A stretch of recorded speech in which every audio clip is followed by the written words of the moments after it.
it's going to take a while for her to really get going, so give her a month or so, but if it doesn't get any better, you might want to have to re-queen. Sometimes the queens don't get mated properly, or they get injured for some reason, and they don't lay as well. So you just want to watch. The brood will be toward the lower part of the frame, the pollen next, and then nectar. Okay. Look for bridge comb and burr comb removed from the hive. That's just a way to keep it. Bridge comb is where they tie the frames together with wax. Burr comb is off the bottom of the hives. I think we have pictures of that here. So you can pull a frame, there's lots of bees on there. You can see the arch pattern there, the honey coming down. These are all just empty cells, which probably have eggs in them. And then you've got capped brood here, some uncapped brood in there. And it's going to happen, the queen goes through her lays, she'll miss some spots. So you'll have some that hatch and some, and then she'll fill them back in later. So it's going to be through there, but if you have real spotty patterns, you got to watch for that. Pull it out, it looks like that. What is that? Okay, that's honey. You've got uncapped honey, which means it's not quite to the water content they want yet, so they haven't capped it off. The bees cap the honey off, use around 18% water content. Nectar is 20% sugar, 80% water.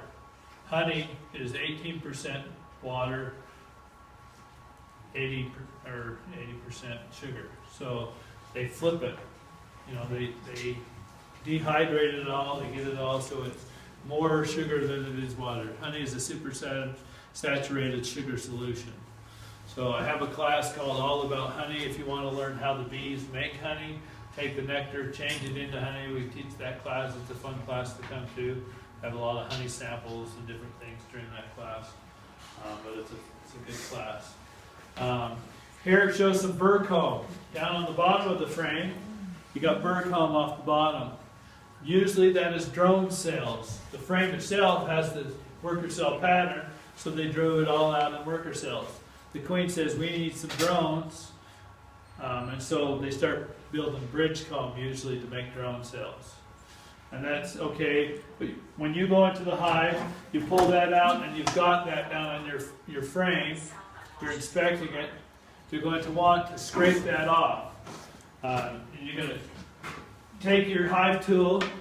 If it's got bridge comb, you just scrape the sides down so it's not between the two.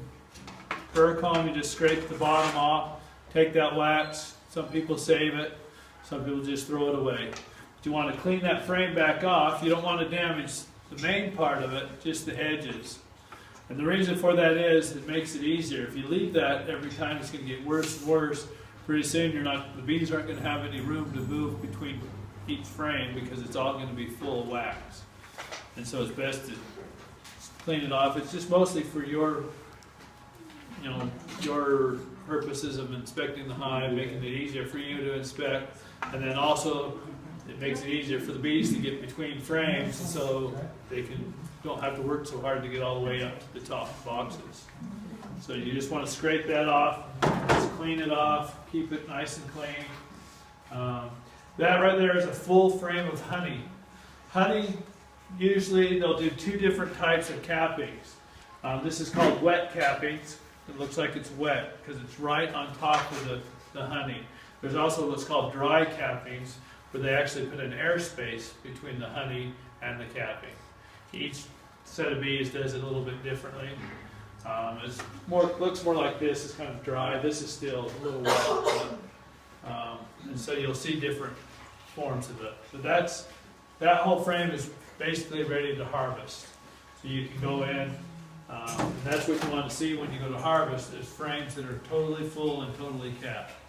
So you're going to go in, you're going to inspect your hive. Okay, these are ready to harvest. They're all ready. Or, oh, this one's not quite ready. I'll leave it for another couple days, come back and see if it's ready again. You want to have at least 85% of your frames capped off. You can cap or harvest some that isn't capped, but if you have too much of that, you're going to have too high of a water content and your honey will spoil or will ferment. And so you want to make sure that it's mostly capped before you harvest it. So you can go through, check that. Oh, that actually talked about bridge comb down here. You can see where they tie the frames together. That's called bridge comb.